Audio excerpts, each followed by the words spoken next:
अस्सलाम वालेकुम। चैनल 99 पर प्रोग्राम है हेल्थ इज़ लाइफ और मैं हूं यासिर अब्बास। जी तो दोस्तों, कैसे हैं आप सब? उम्मीद करता हूं कि जहां कहीं भी होंगे बखैर आफियत होंगे और साथ ही साथ अपनी ज़िंदगी भरपूर अंदाज से गुजार रहे होंगे। नाज़रीन, आज हमने जिस मौजू का इंतखाब किया है वो है शैटिका यानी अर्कुन्निसा। अर्कुन्निसा क्या है, इसकी तशख़ीस कैसे की जाती है और इसका इलाज किस तरह से मुमकिन है, इन तमाम मौज़ूआत पर गुफ्तगू के लिए आज हमने मदऊ किया है हमारी बहुत ही ख़ास मेहमान doctor Syeda खौला अज़मत, consultant neurosurgeon, Dow University of health sciences. तो आइए दोस्तों, इनसे बात करते हैं। अस्सलाम वालेकुम। वालेकुम अस्सलाम। डॉक्टर साहबा कैसी हैं आप? अल्हम्दुलिल्लाह, आप बताएं। अल्हम्दुलिल्लाह। डॉक्टर साहबा, सबसे पहले तो आपका बहुत बहुत शुक्रिया कि आपने अपनी मसरूफियात में से वक्त निकाला और हमारे प्रोग्राम में तशरीफ़ लाएँ। आपका शुक्रिया, आपने बुलवाया। डॉक्टर साहब, आपसे ये भी पूछना चाहेंगे कि शैटिका की अगर बात करें तो सबसे पहले तो ये बताइए कि शैटिका है क्या, और उसके अलावा मैं जानना चाहूँगा कि इसकी इब्तदाई अलामात क्या हैं। ठीक है, देखिए शैटिका जो है हमारी जो जिस्म की सबसे बड़ी नस है या सबसे बड़ी नर्व है जो कमर के निचले हिस्से में मौजूद होती है, उस पर दबाव से पैदा होने वाले दर्द को शैटिका कहते हैं, जिसके पीछे बहुत सारी वजूहात हो सकती हैं। तो शैटिका कोई बीमारी नहीं है, ये बहुत सारी बीमारियों की एक अलामत है। ठीक है। अच्छा डॉक्टर साहब, साथ ही साथ अगर बात की जाए कि ये नर्व कमर के हिस्सों के हवाले से अगर बात की जाए तो किस हिस्से को सबसे ज़्यादा मुतासर करती है? कमर के निचले हिस्से से निकल के हमारे जो दोनों पाँव होते हैं, पैर, उनको मुतासर करती है। ठीक। अच्छा डॉक्टर साहब, साथ ही साथ आपसे ये भी पूछना चाहेंगे कि अर्कुन्निसा की वजह से जिस्म के कौन कौन से मज़ीद हिस्से भी अगर मुतासर हो सकते हैं, कि जैसे समटाइम कुछ लोग कहते हैं कि जी एक ही टांग का दर्द जो है वो शैटिका होता है। So is this true? देखिए यासिर, ऑफ कोर्स शैटिका होता तो एक ही टांग का है दर्द, ठीक है, मतलब कमर के निचले हिस्से से शुरू होकर एक टांग की तरफ जाता है, लेकिन ऑफ कोर्स जब वो बढ़ता है तो वो दूसरी टांग की तरफ भी ट्रैवल कर सकता है।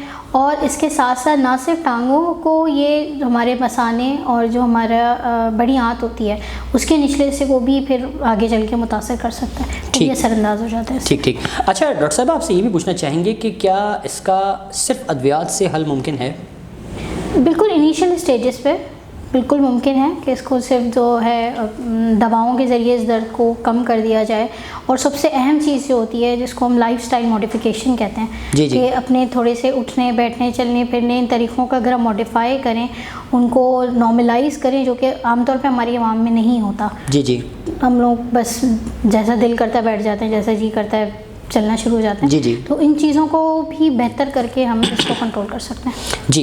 अच्छा डॉक्टर साहब, आपसे साथ ही साथ हम ये भी पूछना चाहेंगे कि सर्जरी की अगर नौबत आए तो किस स्टेज पर आती है शैटिका के पेशेंट्स में? देखिए, स्टेज की बात नहीं होती, बात ये होती है कि शैटिका हो किस वजह से रहा है। ठीक। जैसे मैंने आपको बताया, शैटिका की वजूहात बहुत सारी हैं। नर्व्स के ऊपर दबाव किस वजह से पड़ा हुआ है, अगर वो जो है किसी ट्यूमर की वजह से दबाव पड़ा हुआ है तो फिर कोई सी भी स्टेज है उसको हमें ऑपरेट ही करना पड़ेगा। लेकिन अगर वो जो जिस्म में, हड्डियों में उम्र के साथ जो तब्दीलियाँ आ रही हैं, अगर उनकी वजह से दबाव आ रहा है, सिर्फ पट्टों की अकड़ की वजह से नर्व कंप्रेस हो रही है, दब रही है, जिसकी वजह से वो दर्द कर रही है, तो ऐसी सूरत में फिर हम उसको दवाओं से इलाज कर सकते हैं। इट्स डिपेंड के हो क्यों है शैटिका। सही। अच्छा डॉक्टर साहब, हमारे यहाँ अमूमन ये बहुत ज़्यादा सोच पाई जाती है कि महज कमर दर्द को इतनी ज़्यादा तवज्जो नहीं दी जाती जब तक कि वो क्रिटिकल ना हो जाए, तो आप इस हवाले से क्या कहना चाहेंगे? नहीं, मसला हमारा ये नहीं कि हम महज कमर के दर्द को, हम किसी भी दर्द को सिर्फ महज समझते हैं और किसी भी दर्द को हम तवज्जो नहीं देते, चाहे वो पेट में हो रहा हो, चाहे वो दर्द सर में हो रहा हो, कहीं भी हो रहा हो, हम उसको इनिशियली इग्नोर करते हैं। हाँ भाई, पैराडोल खा लिया, दर्द ठीक हो गया तो बस ठीक है, फिर उसको ज़रूरत ही नहीं है कि वो दर्द उठा क्यों था। तो मसला कमर के दर्द का नहीं है, हम हर चीज़ को ही इग्नोर करते हैं, हमारे रवैयों का। इसका हल भी दीजिए ना, ताकि लोग इससे सबक लें। इसका हल यही है कि हमें अपनी पब्लिक को अवेयर करना पड़ेगा, उनको एजुकेट करना पड़ेगा कि अगर कोई भी मसला हो रहा है, चलें एक दफ़ा हो गया ख़त्म हो गया, उसको इग्नोर करना तो समझ आता है, लेकिन अगर कोई चीज़ बार बार हो रही है तो उसके लिए डॉक्टर के पास जाएं, तशख़ीस कराएं, अपना मुआयना करवाएं, तो ऑफ कोर्स फिर चीज़ बड़ी नहीं होती। लेकिन हमारी पब्लिक का रवैया ये कि भाई हम पैराडोल खाते तो ठीक हो जाता था, वो 14 साल से मुझे दर्द चल रहा है, तो इस रवैये के साथ फिर ये होता है कि फिर वो 14 साल के बाद जब डॉक्टर के पास आते हैं तो फिर डॉक्टर भी बेचारा मजबूर हो जाता है। सही बात है। अच्छा डॉक्टर साहब, आपसे ये भी पूछना चाहेंगे कि नॉर्मली शैटिक नर्व का पेशेंट जो है वो किस चीज़ की शिकायत कर रहा होता है? आमतौर पे कमर का दर्द जो कि टांग के पिछले हिस्से से ट्रैवल करता है और एक करंट की तरह का दर्द महसूस होता है, और ज़्यादातर ये रात में सोते में मरीज़ को स्टार्ट हो जाता है। जी जी। तो ज़्यादातर इसी तरह की कंप्लेन के साथ मरीज़ आता है कि मैं तो सो रहा था, उठाऊँ तो मुझे दर्द था, मेरी टांग काम नहीं कर रही थी, इस तरह की। तो डॉक्टर साहब इसमें ये भी है कि नमनेस भी आ जाती है, यानी इतनी सुन हो जाए कि टांग काम ही ना करे? जी बिल्कुल, इसी तरह की मरीज़ कंप्लेन लेकर आते हैं कि टांग बिल्कुल काम ही नहीं कर रही थी, फिर थोड़ा सा उठा, अपने आप को संभाला और टांग ने काम करना शुरू किया। ठीक। अच्छा डॉक्टर साहब, साथ साथ आपसे ये भी पूछना चाहेंगे कि सर्जरी के बाद इसका दर्द हमेशा के लिए ख़त्म हो सकता है? जी बिल्कुल। अच्छा। लेकिन वही बात है कि आप किस स्टेज पर आए हो। अगर आप इनिशियल स्टेजेस पर आ गए हो, सही वक्त पर आपने अपना इलाज करा लिया है, तो जी। फिर चीज़ जो है वो मुकम्मल बेहतरी, उस पर उसकी प्रोग्नोसिस, उसका वो इलाज उतना अच्छा हो सकता है। लेकिन अगर आप बहुत देर से आए हो, आपकी ना बिल्कुल कंप्रेस बहुत ज़्यादा हो चुकी थी, ऑलरेडी आपके अंदर कोई डेफिसिट आ चुका था, आपकी नस ने के कुछ हिस्सों ने काम करना छोड़ दिया था, तो उसके हिसाब से फिर आप जितनी देर में आओगे आप उतना कम ठीक होगे, आप जितना जल्दी आओगे उतनी अच्छी आपका इलाज हो जाएगा। ठीक। अच्छा डॉक्टर साहब, ख़ास तौर पर अगर फिजियोथेरेपी का रोल देखा जाए शैटिका के हवाले से, तो आप क्या समझती हैं कि कितना रोल है? बहुत अहम रोल है, बहुत अहम रोल है। स्पेशली अगर शियाटिका मस्कुलर स्पैज़म्स की वजह से कॉज हो रहा हो, तो उसके अंदर तो फिजियोथेरेपी का बहुत ज़्यादा रोल है। और ऑपरेशन के बाद भी मोबिलाइजेशन में, मसल्स की स्ट्रेंथनिंग के अंदर फिजियोथेरेपी का बहुत अहम रोल है शियाटिका के साथ। ठीक। अच्छा डॉक्टर साहब, लाइफस्टाइल मॉडिफिकेशन प्री ऑप और पोस्ट ऑप दोनों बताएं कि किस तरह से पेशेंट उसको मैनेज कर सकता है? उसको बस हम जो तरीक़े बताते हैं कि, और ऑफ कोर्स इसमें एक फ़िज़ियोथेरेपिस्ट का एक बहुत बड़ा किरदार होता है कि बैठना कैसे है, टेक लगा के बैठना है। अगर आप लेटने के बाद आप उठ रहे हो तो फिर फ़ौरन से नहीं उठना, पहले करवट लेना है, फिर उठना है। वेट को किस तरह से, अगर आपने ज़मीन से कोई चीज़ उठानी है तो उसको किस तरह से उठाना है। तो ये सारी चीज़ें होती हैं कि आप जो है वो वही बैठने के लिए टेक लगानी है, सारी चीज़ें हैं इसके अंदर। ये हम मरीज़ को गाइड करते हैं, और ऑफ कोर्स इसमें फिजियोथेरेपी जो है, थेरेपिस्ट जो है वो हमारे लिए बहुत हेल्पफुल होता है। ठीक है। अच्छा डॉक्टर साहब, साथ साथ आपसे ये भी पूछना चाहेंगे कि ज़्यादातर अगर हम डायग्नोस की बात करें, और ऑब्वियसली हिस्ट्री लेने के लिए हमें मुख्तलिफ़ चीज़ों की भी ज़रूरत पड़ती है, तो ज़्यादातर इसकी हिस्ट्री के लिए हमें किन किन चीज़ों की ज़रूरत पड़ती है? लाइक टेस्ट के एतबार से अगर देखा जाए कि MRI, CT स्कैन, व्हाटएवर। देखिए, शियाटिका की जो एक आप कहेंगे प्रॉपर 100% डायग्नोसिस तो हम MRI के ऊपर ही करते हैं।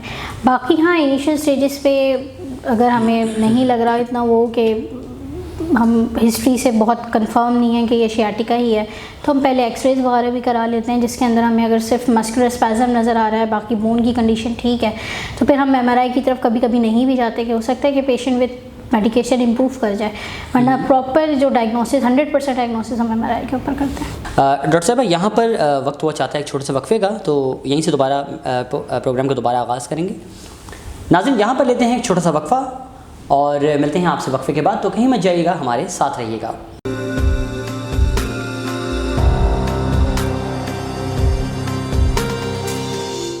मैं हूं यूनुस खान। जिंदगी में कुछ फैसले मुनासिब वक्त पे किए जाते हैं, जैसे कि मेरा ये फैसला जो मैंने सही वक्त में किया। अम्मार आइकॉन टावर, बेहतरीन लोकेशन, बेहतरीन रिहायशी project Ammar icon tower, north Karachi 4 के चौरंगी गुलशन कनीस फातिमा सोसाइटी में 300 फुट चौड़े मेन रोड से मुत्तसिल, जहां है दौरे जदीद के तमाम सहूलियात।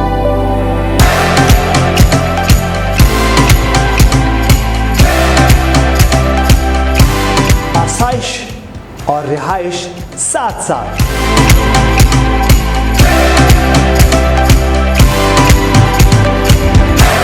तामीराती काम तेजी से जारी। पहले विजिट करें, फिर फैसला करें।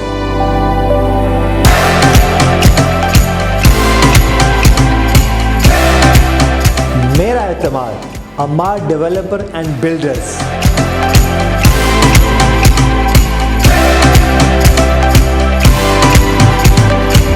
मैंने तो बुक करा लिया है, और आपने बुकिंग सिर्फ 45,000 से और माहाना किस्त सिर्फ 12,000। अभी बुकिंग कराएं अम्मार आइकॉन टावर्स में, और मोटरसाइकिल साथ ले जाएं, वो भी बिल्कुल फ्री। बुकिंग और दीगर तफसीलात के लिए अभी राब्ता करें मार्केटिंग की दुनिया का मारूफ नाम TI marketing network. Cell number 0309 222 9914 0330 3587 119 Phone number 021 364 03312 and 4.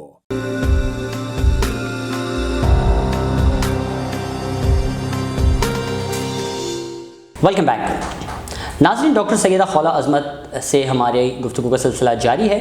अच्छा डॉक्टर साहब, आपसे ये भी पूछना चाहेंगे कि वज़न का ज़्यादा होना आया कि ये भी हमें कमर दर्द में मुब्तला कर सकता है? जी बिल्कुल, कमर को दर्द में मुब्तला कर सकता है, क्योंकि जितना वज़न ज़्यादा होगा हमारी बोन्स को हमारा उतना ज़्यादा वही वेट उनको बेयर करना पड़ेगा।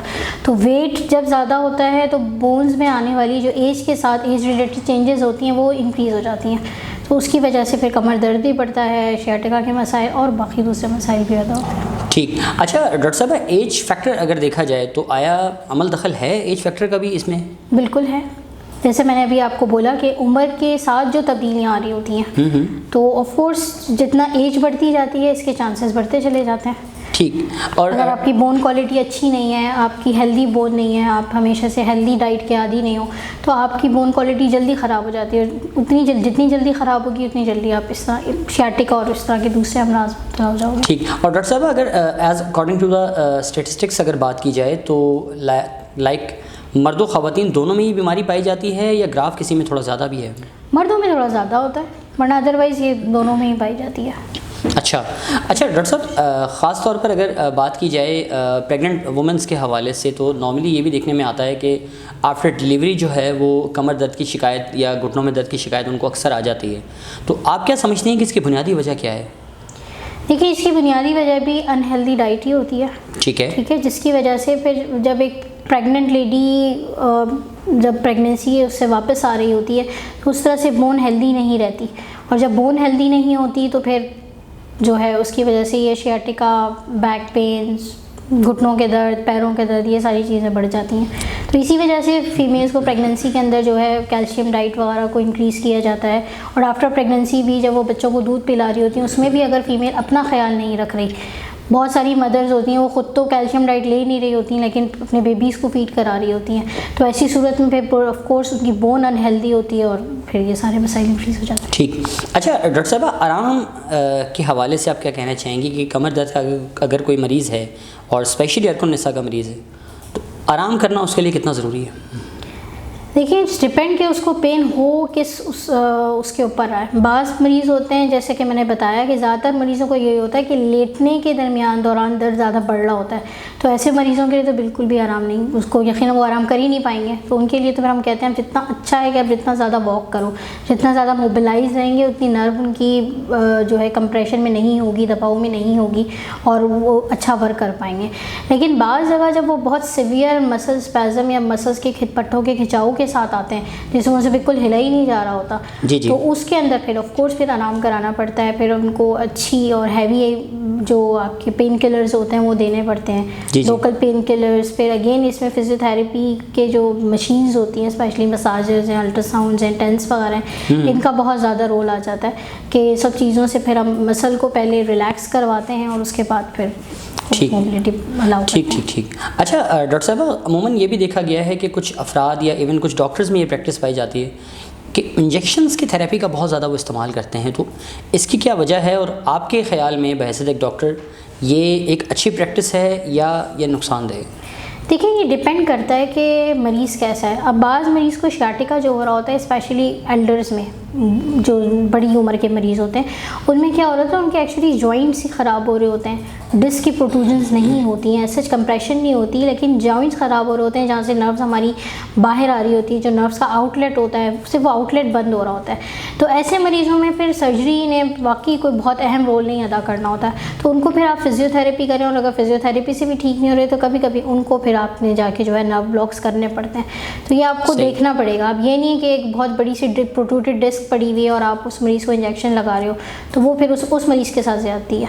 सही बात। जहाँ सर्जरी हो सकती है, जहाँ प्रॉपर सर्जिकल कॉज मौजूद है वहाँ सर्जरी होनी चाहिए। जहाँ पे प्रॉपर सर्जिकल कॉज नहीं है, हाँ वहाँ पे इंजेक्शन से हेल्प ली जा सकती है, लेकिन ऑफ कोर्स वो कोई एक कंप्लीट हमेशा का इलाज नहीं होता। ऑफ कोर्स उसको बार बार करना पड़ता है, 6 मंथ्स के बाद, 1 ईयर के बाद पेशेंट को दोबारा से इंजेक्शन लगवाना पड़ता है। ठीक। अच्छा डॉक्टर साहब, ये पूछना चाहूँगा कि नॉर्मली ये भी देखा जाता है कि बड़ी उम्र के अफराद की भी सर्जरी कर दी जाती है रिगार्डिंग बैक पेन या डिस्क इश्यूज़, तो आप इसे कैसे देखती हैं? देखिए ये भी बात है कि उनको दर्द हो क्यों रहा है। एज कोई कॉन्ट्राइंडिकेशन या किसी चीज़ की रुकावट नहीं होती। अच्छा। अगर पेशेंट अदरवाइज हेल्दी है, वो एक मोबिलाइज्ड पेशेंट है, चल फिर रहा है, एक वर्किंग पर्सन है, तो उसको तो आप इसलिए नहीं छोड़ दोगे कि उसकी उम्र 60 साल है।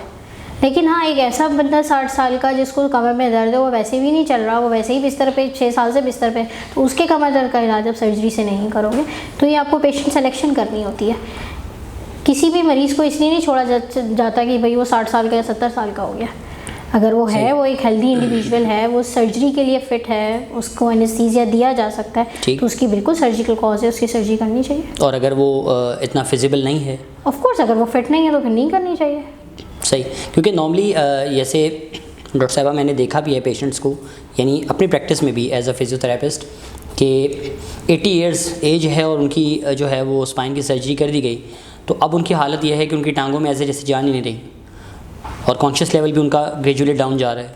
तो वो पॉसिबली यही है कि that was a wrong selection, doctor ने रॉन्ग सेलेक्ट किया। बाकी भी वो हेल्दी नहीं था। मैं वही कह रहा हूँ, एक मरीज़ जो पहले ही बिस्तर पे लेट चुका है, उसको कमर दर्द के लिए ऑपरेट नहीं किया जाता। वो तो और लेट जाएगा। अब जैसे बीमारियां होती हैं, ओल्ड एज में न्यूरोपैथीज डेवलप हो चुकी होती हैं, ऑलरेडी नीचे पैरों में नसें काम ही नहीं करी, तो आप अगर कमर से नस को खोल भी दोगे तो नीचे से तो नस ख़राब है, तो वो फिर आपको सिलेक्शन करनी होती है। अगर नीचे नर्व ठीक है, कोई ऐसी डेफिसिट नहीं है और सिर्फ कंप्रेशन का पेन है, तब तो आप उसकी सर्जरी करोगे।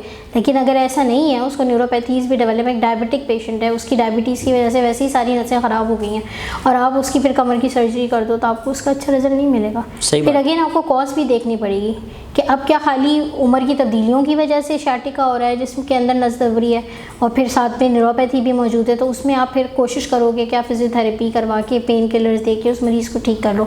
लेकिन अब शाटिका की वजह अगर कोई ट्यूमर है, कोई ट्यूमर कंप्रेस कर रहा है, फिर तो आपको फिर ऑपरेट करना ही पड़ेगा, क्योंकि फिर अगर ट्यूमर तो कैंसर भी हो सकता है। सही बात। It's all depend.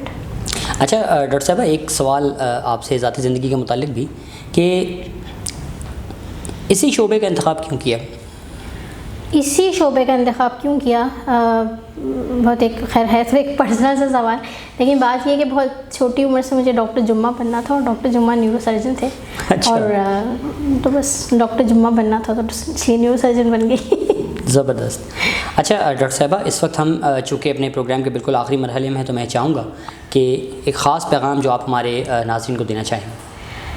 ठीक है, अपने अगर मैं इस टॉपिक के हिसाब से जाऊं तो ये मैं ज़रूर अपनी आवाम को, अपने लोगों को बताना चाहूँगी कि ये एक बीमारी जो कि पहले 40 साल 50 साल के अंदर होती थी, अब हमें 16 साल के बच्चों में भी मिल रही है। तो इसकी रीज़न को हमें सोचना पड़ेगा कि वो क्या है, 16 साल के बच्चे को शाटिका क्यों हो रहा है। तो उसका रीज़न ये मोबाइल और टैबलेट्स हैं। तो पैगाम तो यही है कि अपने बच्चों को मोबाइल और टैबलेट सिर्फ ज़रूरत के लिए दें। हाँ ठीक है, अब आजकल स्पेशली इस एरा के अंदर जो ये कोविड का एरा है, उसमें ऑफ कोर्स बच्चों को बहुत ज़्यादा इस्तेमाल करना पड़ेगा, क्योंकि तालीम ही इन चीज़ों के ऊपर हो रही है। लेकिन फिर भी कोशिश करें कि फिर इसको सिर्फ ज़रूरत के तहत ही इस्तेमाल किया जाए। बच्चे मोबाइल लेके या टैबलेट लेके सारा दिन बैठे रहते हैं, उनको कुछ पता नहीं होता, वो लेटे होते हैं, लेटे हुए भी इस्तेमाल कर रहे हैं, सारा दिन बो डाउन होकर बैठे होते हैं। तो इसकी वजह से ये मसाइल बहुत ज़्यादा बढ़ते जा रहे हैं। ना ही सिर्फ ये कि निचली कमर में शियाटिका, जो सर्वाइकल स्पाइन है, हमारी गर्दन की जो मोहरें हैं, उसके अंदर भी तब्दीलियाँ, और छोटे छोटे बच्चों के अंदर जो है इसके मसाइल बहुत ज़्यादा आने लगे हैं। तो थोड़ा सा अपने बच्चों को कंट्रोल करें, ज़रूरत की चीज़ को ज़रूरत के लिए ही इस्तेमाल करें, और बाकी बच्चों को हेल्दी डाइट दें। बच्चों की ज़िंदगी में जंक्स बहुत ज़्यादा हो चुके हैं, तो जब डाइट हेल्दी नहीं होती, बच्चों की बोन्स, बहुत छोटे उम्र के बच्चों को ऑस्टियोपोरोसिस स्टार्ट हो चुका है, तो हम बहुत ज़्यादा रॉन्ग वे की तरफ जा रहे हैं।